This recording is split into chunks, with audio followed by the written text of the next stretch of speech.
Last thing I want to talk about is the team that's become one of the teams that's near and dear to your heart now, the New England Patriots.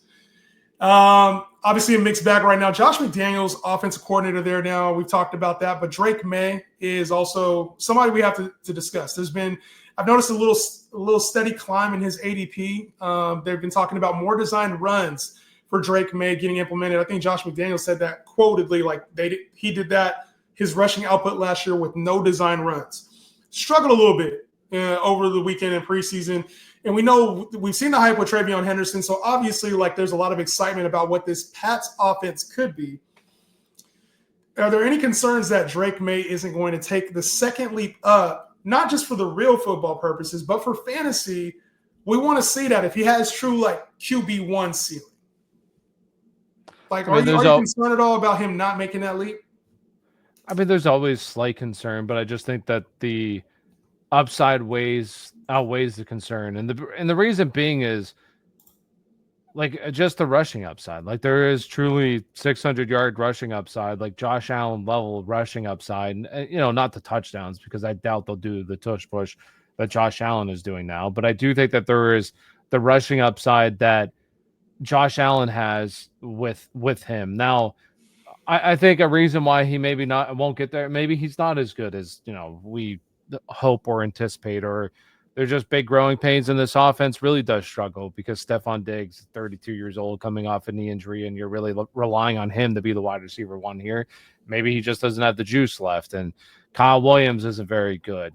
So I would say definitely, like, I don't want to say there's a lot of concern for me personally, because I think even at the end of the day, Drake Maye will be a very serviceable quarterback in fantasy football.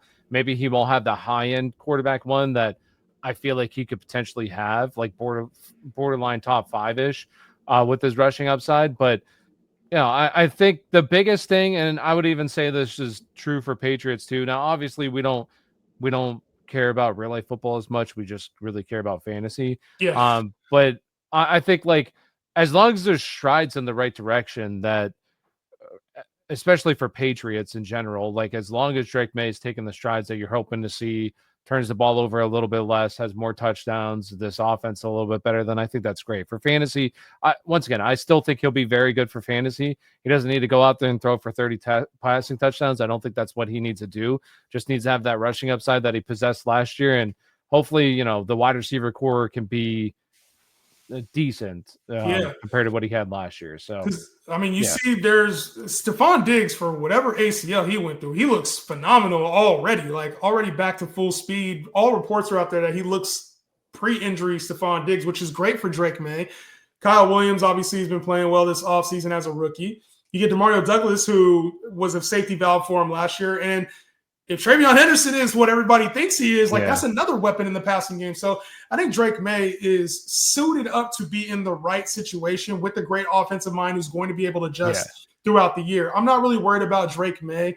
And like you talked about, the rushing floor, if we really do get more designed runs or usage in the red zone at the goal line, like Drake Maye is going to be just fine. So the good thing about him is you're getting him at the quarterback 15-ish to 12-ish range.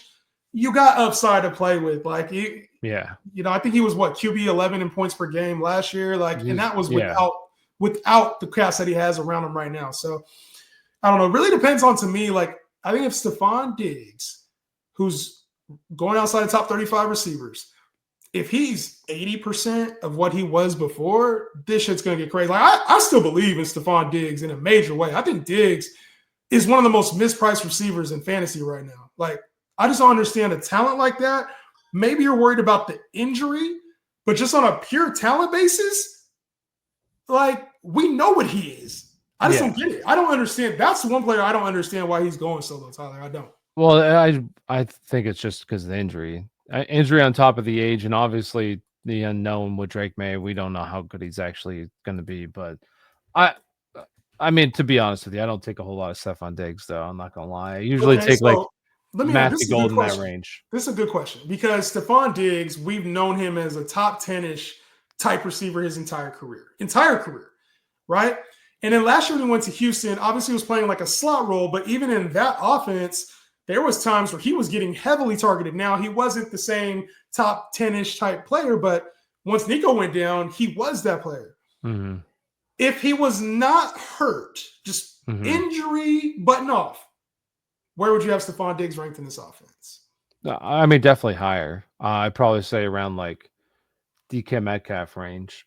Like but top 20-ish, right? Yeah, but once again, it just comes down like I just don't like the and also there has been good talks, but lately, right now, the talks are also kind of switching for Stephon Diggs, where they What you haven't mean been talk? What kind of talks? What's switching about the talks right now? like they're not fully committing to him being ready for week one. And the latest, like I forget, I saw an interview the other day with what the heck's Vrabel, Mike and Vrabel? yeah, he wasn't committing. They said that he's definitely ahead of schedule, but they're not committing to him being ready for week one. So it's just,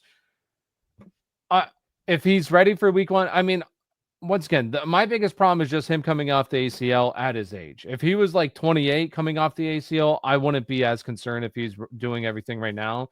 But like 32 years old, I think that's a bigger stretch. But that's not to say that I do think he can definitely outperform his ADP if he's fine. Like if injury wasn't a concern. I think just where he's going right now, like I said, outside of the top 30, 35-ish receivers, I think there's such a value there because even if he gets banged up for a few games, I feel like you're getting an elite receiver at bad cost. The last part of that, Tyler, that I want to ask, and I kind of want to think about it in this way, is are you more concerned with him not being wide receiver 3-ish, wide receiver 2-ish, or are you more concerned that he's going to get re-injured at some point in the year? Because I think that's probably the one thing. If you see Stephon Diggs, everybody knows the name. Like if you play fantasy football, you know the name Stephon Diggs. So the biggest question in your mind is, do I think he's not as good, or do I think he's going to get re-injured? And that's the question I got for you, because I don't really have those concerns. I want to hear kind of from your point of view. I want to say re-injured. I would say he's just maybe because a lot of times we see this with the major lower body injuries where like these guys aren't themselves year one, and it's especially true the older they get, where it usually takes another year for them to fully get right. So it's more of, and people might say, well, you really like Drake May, like what? And it's not that I don't think that Stephon Diggs can be decent. I do think he can be decent, but I may not have like if Matthew Golden hits, I think I see a bigger path to like higher upside with a Matthew Golden than I would with Stephon Diggs. And maybe I could be way wrong and the injury isn't as bad, but that's the only kind of hiccup that I have with Diggs, that I'd rather, he's probably a safer player, honestly, than Matthew Golden. He'll have maybe a better floor, but in terms of just like pure upside, I just want that upside with like a guy like that. And even your boy, although he's not your boy, Ricky Pearsall, he's going to be great this year. Let's go, Ricky. So, but no, I could be wrong with Stephon Diggs and the injury concerns, or I wouldn't be concerned about him getting re-injured. I wouldn't say that. I just feel like when he plays, he's probably a top 24-ish at 4, like a top 24-ish type play. So I guess that's where, to me, I'm kind of confused because I put him in that range, right? I don't have to draft him in that range, and neither do you. If you're watching, like you can get him at a value, but I think if he plays, I'm like kind of expecting top 24-ish production. You're right, though. He doesn't carry the same upside as like an Emeka Egbuka if he hits, or if some of these other guys in that range, the younger players that do have upside. Rome Odunze goes a little bit before him. Like Rome has crazier upside to me than Stephon Diggs does. But just an interesting thought, man, because when you go down the draft board and you're playing, you're like, okay, I see the name. He's down here, especially for those who don't draft as often as us. You're probably like, why is he down here? It's a valid concern. So a lot of preseason stuff going on. Obviously, Tyler and I will be back a little bit later this week to talk more. But until then, we will see y'all on the next one. Peace out.